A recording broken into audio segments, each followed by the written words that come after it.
Welcome. Hello, welcome. I hope you can all hear us. I don't know who is there. Let's wait for a moment to confirm that we actually are live. We see somebody in the chat. There are a few viewers. You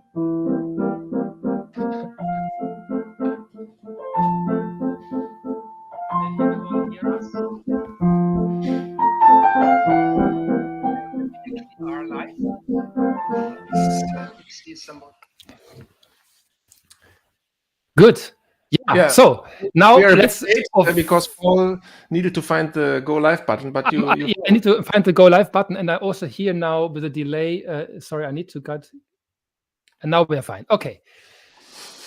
Let's say hello to our audience. Welcome to the very first podcast here, and we called it Beginnings because this year feels a bit like a new beginning to us, and we get into that why. And we thought it might be a good time as well to remember our actual beginnings around 10 years ago. Andreas, do you remember the very first performance we did? First of all, hello, and hello, Paul. How are you? All good? Sorry, I need to. So okay, Paul is in action. So this is my spring jacket to give more a feeling of hope and green. Not Daniel Hope, but hope. There is also more hope than hope. And yeah, it's true. It feels a bit like a new beginning, a new start, Neustart Kultur. And I remember the first performance of Piano Battle. Yes. I remember that we did a rehearsal in the university in Berlin, and we invited some friends, also my neighbor, I remember. True. I don't know, maybe just 6 or 8 people to see whether it works or not, or before we went on to Hong Kong. In Hong Kong was the first show. But I remember. I mean, of course, we remember that how it started in that sense. Like, okay, there was this Hong Kong festival, and asked us if we could play together and so on. Yeah, and then no, we didn't want to play together, but against each other, etc. But when you see after these 10 years now, or more than 10 years, the development also and the experiences, then it's for me very interesting to see that the first show or was not super perfect, was not like perfectly designed, or and today I have to admit that sometimes when I think, okay, we do something new, then must be everything like already perfect, and that stops sometimes from doing it, because there are so many things to think of. So I think it's let's motivate us and many other people to do something just for the first time, and just do it. Do you remember what was the biggest challenge was when we first performed in Hong Kong? I mean, it was so improvised. We just had I think like a set list, like a list of pieces we both prepared, and we talked. I mean, we didn't plan any dialogues or anything. I don't know whether we talked about a few transitions between the rounds. We obviously had said that the audience will vote, and that what we will play, more or less, at least the characters of the round and some pairings of pieces. But I can't even remember how we started. I remember we had only one piano in the first. One piano, exactly. and much overacting, like like pretending, no, I have to wait that he finished this piece, and things like this. Much. I mean, I must say, you told me yourself that you never went on stage without talking, also prior to Piano Battle. And I can say again, I never talked on stage until that very first performance. I was just so classical as a pianist that actually the talking at that time, the talking for me was more scary than the playing. Yeah, that was never the case for me. That's true. For me, was always the playing more scary than the talking. Yeah, but I don't remember actually. I mean, I guess I played some Rachmaninoff prelude or whatever. What some Rachmaninoff prelude I maybe, didn't care. So or Chopin etude, the Opus 10 number 1. it's true. Uh, I think you played the, that. And you played some Handel at some point. I'm not sure if it's the very first show. the Yeah, exactly. C major fantasy. Yeah. And And but you must remember what because I only remember what I was talking on stage. You probably remember what you were playing on stage because I honestly can't. I know that later on I played the Feuchtwagen and I started playing the Debussy, but not the first year. Haydn, I think I played when you played the Handel, I played Haydn, but I can't remember because whether it that was the first. starts with an H or what? Probably Or that what? was the thought. Yeah, it's the only piece I know with H. Yeah. And Did in we have your an alphabet round? I can't remember, honestly. But at some point I also played the first Chopin etude. I can't remember. no. No. I don't think so. No, you were always Oh, the struggling with last. The the last. first. I know I Yeah, played the the last. last etude Yeah, at some point, and I played the Fantasy Impromptu. But that was maybe a year later or two. That was on our first China tour. But but the beginning. I mean, let's talk about the beginning because I think is still very important. Not only just to start, but also don't you think that in our society to be a bit more? I mean, I don't want to talk about the beginning of our planet, but in our society that we think of everything must be already super good because we watch online only the things which are ready, not podcasts like ours, but on TikTok or wherever you see like people jumping from out of the window from a skyscraper and they still survive and all these things. So it makes it even harder, I think, today also to to get out with something which is not 100% polished or and yeah, and I don't know. I think this sometimes we need to think about that. If this is if this is something which where we can improve as a human beings, if we only think like that, or if we should more improvise and yeah, improvisation and something which is not ready. There's a connection. it's true.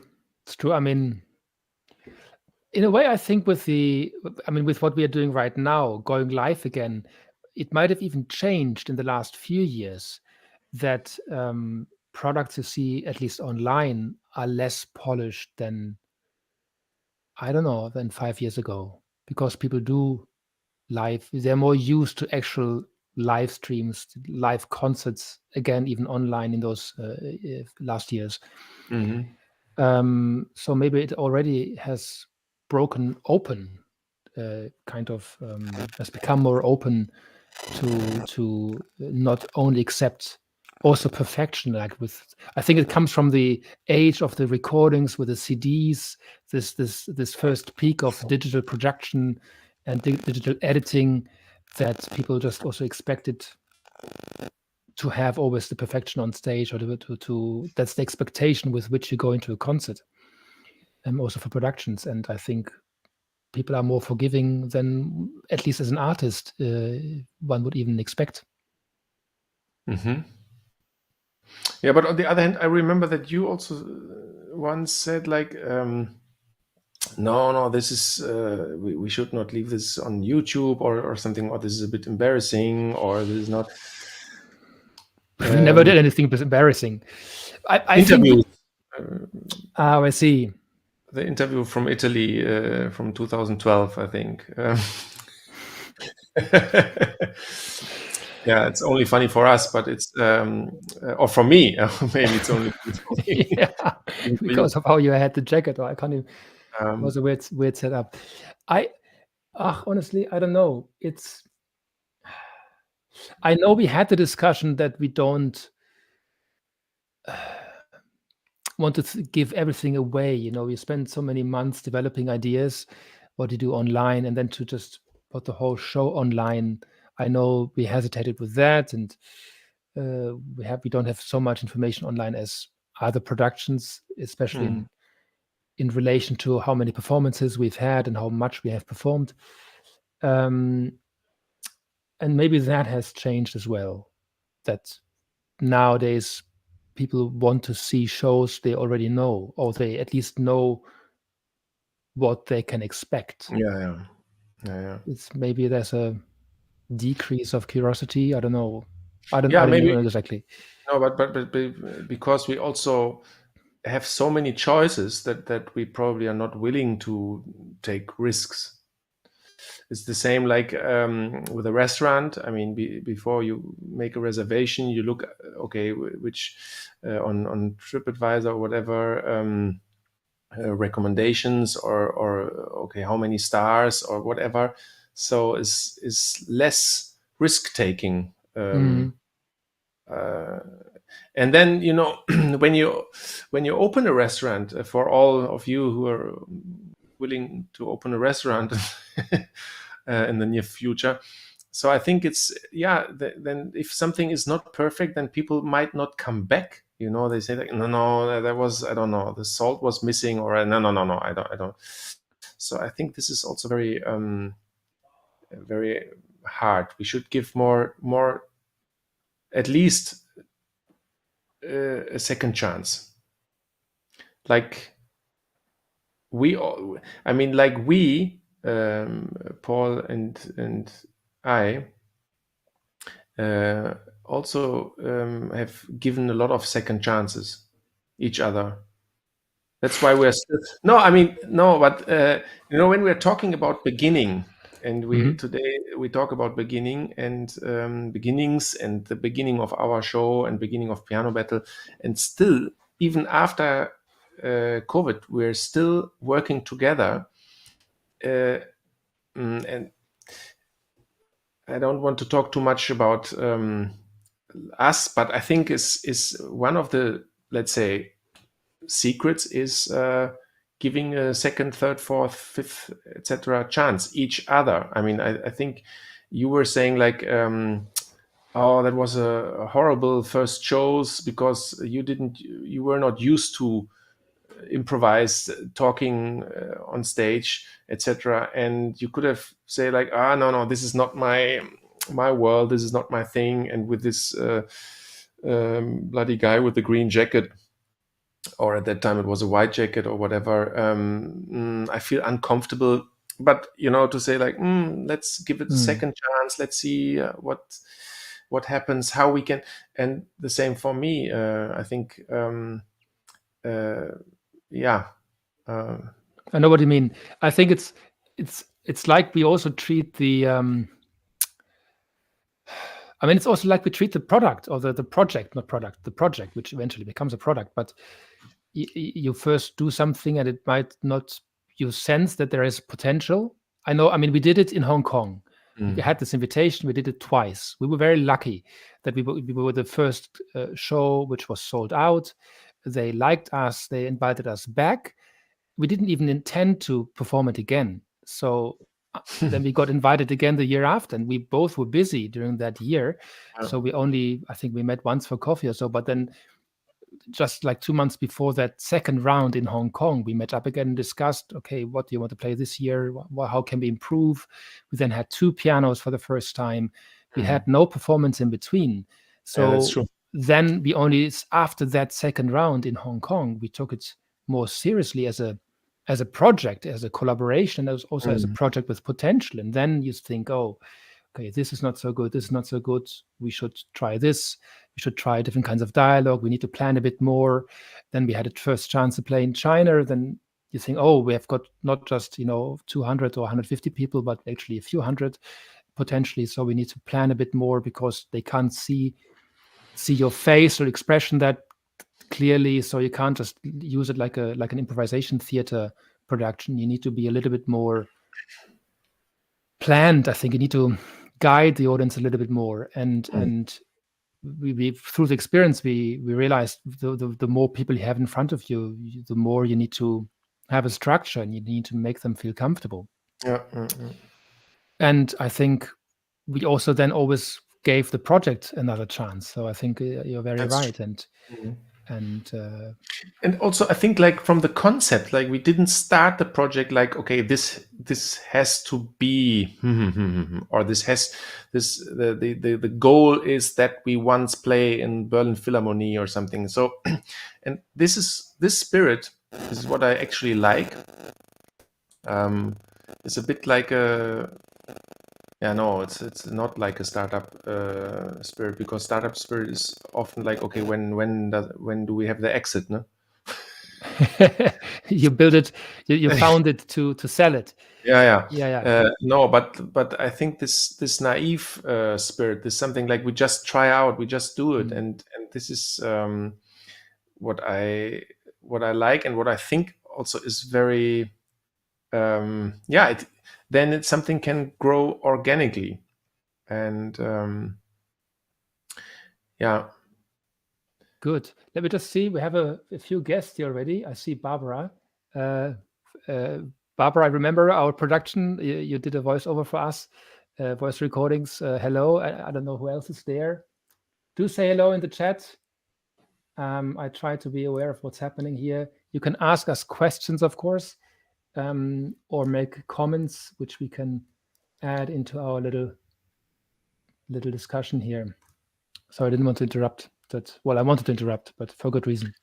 No, I think this podcast, the idea is to have a mix out of like talking about experiences, but also a little bit of advisory guide for, I don't know, not only for young pianists who are thinking of building a new show, but also sometimes you can adapt this to your idea or to your job. And now getting older, and talking about CDs, that is always a nice thing, when you talk about CDs like you did. So I feel comfortable because I know, I know what a CD is. You have lots of. It's how I was. How do you say? I was socialized. Is the German word. That's how I grew up. I grew up listening to CDs. That's I think our generation more than streaming services. Feels comfortable, like when you talk to someone from your generation, because you have codes where you can. True. So that's why I only talk to people from my generation. No, someone else told me once, also a long time ago, you should have friends like from different age groups, like, so that you will not be the leftover at the end. Leftover. No, but I want to have people standing at my funeral and singing, I don't know, hallelujah. Standing ovations, as always. No?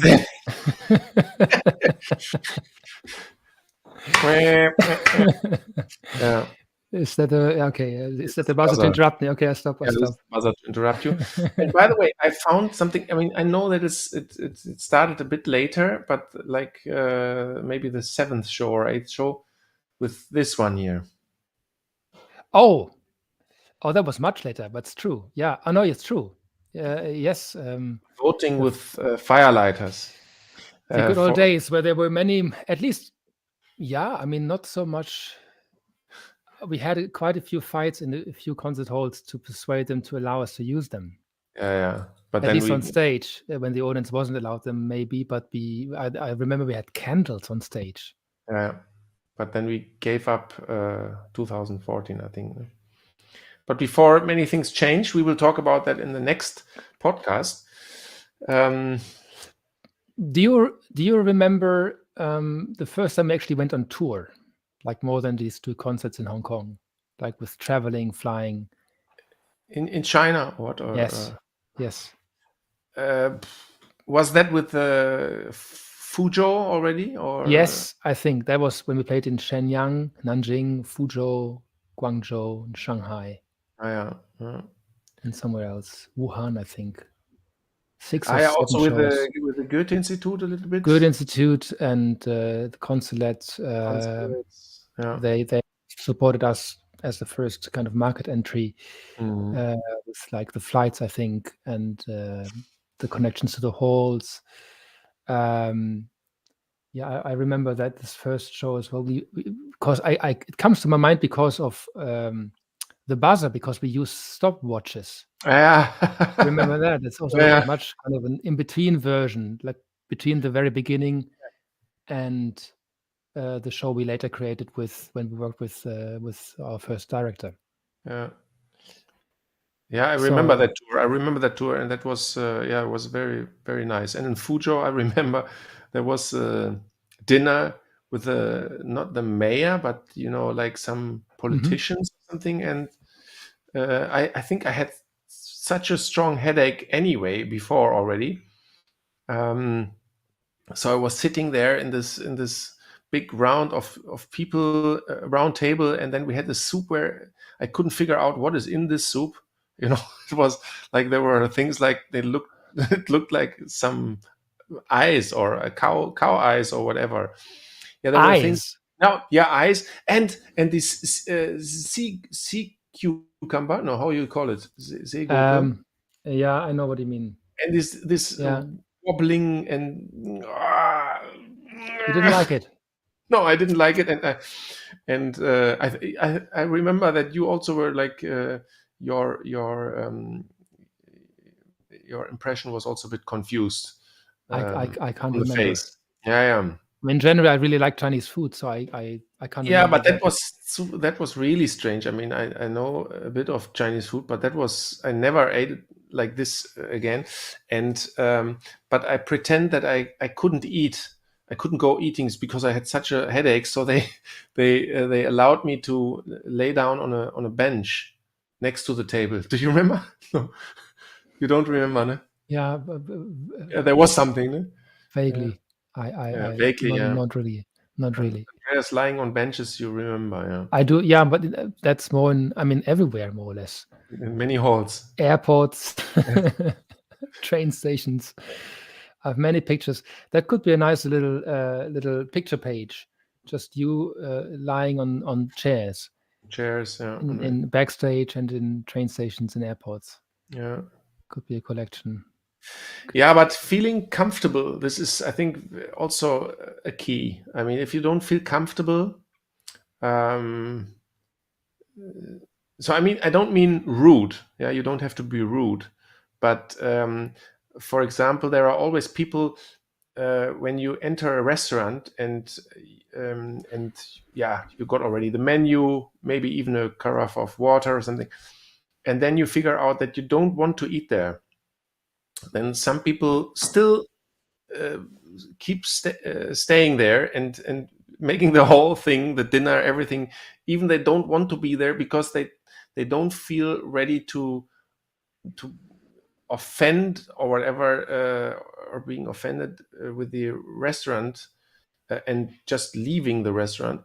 And for me, it's always like, no, if I don't feel comfortable, I just leave because I think always it's always better also for the others because they Mm. also feel that you don't feel comfortable and then da da da da da. How about you? So how often have you felt that with us? With us? No, but like when I'm tired, then I can just sleep. Even if I have friends at home, if I'm tired, I can. Yeah, I sometimes I go on the sofa and then I start sleeping, Yeah. and I they mean, I they must leave. say, I always, in the end, if you do it if you communicate it well, it's also a situation where other people never should or actually could be offended, because in most cases it's not. At least when you're tired, it's not. I don't take it personal that you're tired, and just Ja, and go away. if you are, was heißt gähnen? Like the Yawning. yawning. If you're yawning, someone else told me once, when I'm yawning, I just show you that it's so interesting that I don't sleep. Okay, otherwise you would be sleeping already. Yeah. Okay. So it's a good sign. Sorry, I hear a strange noise in the sound. I don't know if anybody can confirm whether this is audible outside as well. Like at the very beginning with our shows, it's just the two of us here doing this at the moment. And I'm still learning how to operate a live stream. Now I can't really say something, Andreas. Are you still there? Yeah. Let's see. I'm still there, and I have a. The sound is not very good. Sorry. My sound is not good. No. Yeah, this is the kind of stopwatch. My sound is not good. Yeah, I don't know what I can do. I can play. Can you wiggle a little bit at the cable at the computer? Now it's better. Funnily. I didn't do anything. Maybe you just need to keep your posture. Okay. And oh, sorry, no, I'm disturbing you. Okay, this is. I mean, I've seen this in shows too. Like, hang on, let me talk. That's sometimes you do that. Ah, yes, that's true as well. So let's maybe give me your main 3 points which you think you learned from the first 3 years of piano battle. Not to give up. Except losing, I guess. No, and I think what did I learn from the first 3 years of piano battle? Probably patience. The value of improving. And also the good side of not routine, but when you do the program for the 5th or 6th, 7th time, you feel more and more comfortable, and that I didn't have so much before. Yeah. And you? Same. The big advantages of a network, or of a growing network. So before I mainly played a few times alone, but mainly played for singers, and then the network I got performances through were the singers. So that was my personal connection, but I wasn't actively seeking or actively developing my own contacts. But then through Piano Battle and the network we created, I realized how important it is to get recommendations, to stay in touch, to play well, and keep in touch. And I remember that through just one phone call we made in the taxi in Shanghai, we got another, I don't know, 3 or 4 performances through that, just because we followed up with the contact we met from the Good Institute, and he recommended us to other presenters, and things happen which you wouldn't expect. So you do something without knowing the outcome, without even being able to predict whether it's the right thing or not. And then suddenly some doors open, and suddenly opportunities open which you didn't even know that they exist. Yeah. And that was new to me, because I was more kind of relying on the musicians, on the colleagues I knew. And that was a nice experience. And the development of trust in performing with each other, and the ideas we create, and Yeah. Yeah. We were coming too harmonious here. No, I just think like for other people, what could be similar, what situation could be similar, Mhm. um, because yeah, it's something. This when you talk about network, it's also something which you cannot predict before. I mean, it's not like just because you go on, there will be a network. This is something. Um, Luck sometimes also. No. Yeah, I consider luck as as the Mm, bonus. So mm, luck is the reward for persisting, mm. for discipline, for keeping doing Keep your work, going. Mm, keep going. Yeah, exactly. mm, So I don't think it needs the action before you can expect any mm. luck. Yeah, very wise. That also comes with the age, right? Uh, What are you trying to say? no, no. That in the beginning of our piano battle chapter, we didn't think about this. I mean, we didn't think about network or we didn't think about luck, and so only after you experience something, you can look back and see like, okay, yeah, this happened there, or this phone call, what you mentioned. I remember this phone call as well. um, yeah. But sometimes, we had also the feeling, oh, this will be great, or we will go on tour in India because now we're sitting here in the hotel until 3 o'clock in the bar, and we are writing on a super great concept, and then we will go on trucks through the whole country, India, and then nothing happens. I mean, that is also possible, and then it's probably yeah, I don't know. I don't want to sound like someone who experienced everything, but yeah. Maybe we talk a little bit towards the end now about what will be new this year. I put you first, so to speak, because you already had something new coming up this year. You had the premiere of a solo project. How did that go? True. Yeah, the solo project under the piano battle project. So the solo project called the Perfect Love Song, yeah, was again a show, very new. Everything was new, and then I mean, the idea basically is okay. I create together with the audience a perfect love song, and there will be also some video material soon, um, which I will give first out to my newsletter people as a bonus. Well, okay, we come to that later, but in another episode.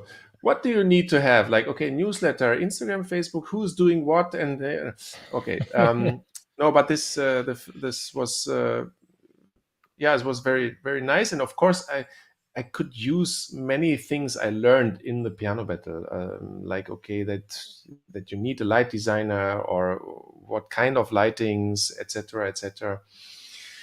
And so I'm very thankful for all the things I have learned. Yeah, but you're right.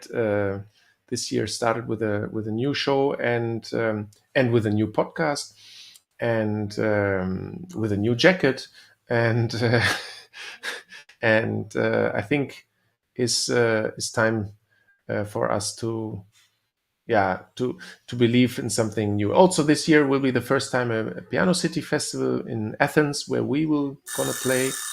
Yeah, time is over. Where we will, where we will gonna play in May, and we will have a new show also in the US. We will premiere the first show of Time is Limited, and so it's nice to have some new things. Yeah.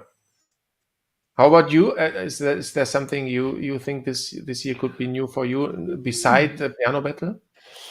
Well, I also have a project under the umbrella of Piano Battle, which will be slightly more educational than yours. I want to give people some value, of course, not just entertainment.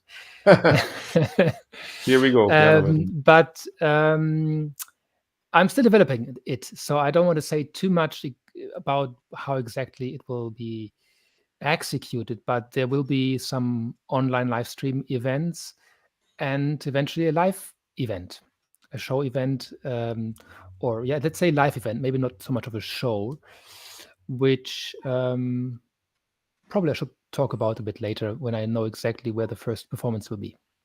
In summer then, right? That It will be in summer. it starts in April, May with the online things. It's not just one event. Maybe I can say this much, but I will have some online activities leading up to an event, which then takes place in the summer and probably again towards the end of the year. Yeah. Okay. Great. Yeah. So many new things, and let us know in the comments what are your new things, what are your new beginnings, or what you wish to begin, where we could Exactly. help you maybe. And if you have something, yeah, where we could help, like giving some advices or fingerings, online lessons, whatever, just write in the comments. We are here for every beginning. And I think slowly, We say thank you for your attention and for your time, and we all see you in our next episode, which should be 2 weeks' time. We will post about it on Instagram and Facebook and here on YouTube.